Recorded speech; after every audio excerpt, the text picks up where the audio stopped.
Shockwaves across the nation. President Cyril Ramaphosa has reportedly been bailed from what many believed would be an unavoidable jail sentence. The extraordinary intervention, masterminded by General Mkhwanazi and a coalition of top politicians, has thrown South Africa into chaos, leaving citizens, opposition leaders, and legal analysts questioning the integrity of the nation's political and judicial systems. The saga began weeks ago when explosive allegations surfaced, implicating Ramaphosa in high-level corruption schemes, secret financial dealings, and abuse of presidential powers.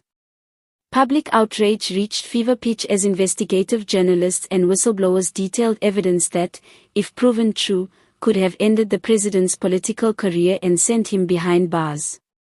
As the courts prepared to make their ruling, whispers of political maneuvering began to circulate.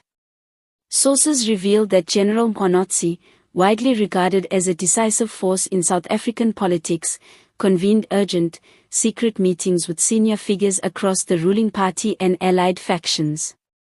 Over several tense days, alliances were forged, deals struck, and legal loopholes leveraged to secure a bail arrangement for Ramaphosa that critics describe as unprecedented and controversial.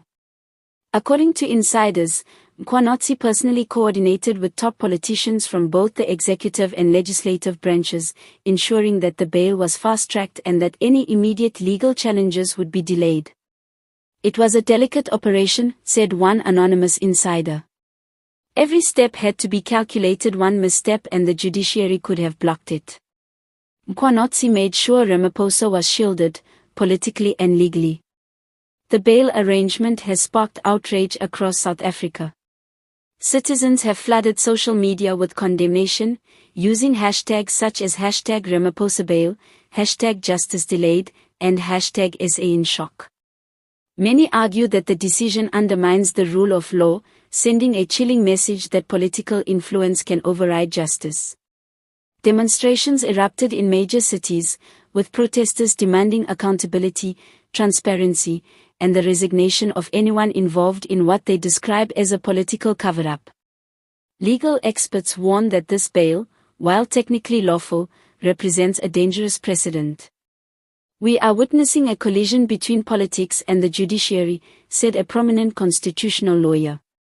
"This is not just about one individuality, it's about whether South Africa remains a country governed by laws or by the whims of powerful figures." Opposition parties have wasted no time in condemning the bail as a blatant manipulation of justice. Leaders from both the Economic Freedom Fighters and the Democratic Alliance have announced plans to challenge the decision in court, warning that South Africans must not accept a precedent where wealth, power, and connections dictate outcomes in high-stakes criminal and political cases. Meanwhile, whispers of deeper intrigue have emerged. There are growing claims that this bail was only part of a larger strategy to stabilize the ANC ahead of upcoming elections. Some analysts suggest that Mkhwanazi's intervention was as much about protecting the party from internal fractures as it was about saving Ramaphosa. Reports indicate that rival factions within the ANC had been preparing to exploit the scandal, potentially forcing an early leadership shakeup if Ramaphosa were imprisoned. The public response has been explosive. Protests in Johannesburg, Cape Town, and Durban have drawn tens of thousands, with demonstrators demanding transparency and justice. Social media has become a battleground of outrage, speculation, and conspiracy theories, with videos of marches, speeches, and heated confrontations going viral within hours. Many South Africans are questioning the future of their democracy, fearing that political elites may now operate above the law. Adding to the tension, investigative journalists are reporting that some of the top politicians involved in securing the bail may themselves be implicated.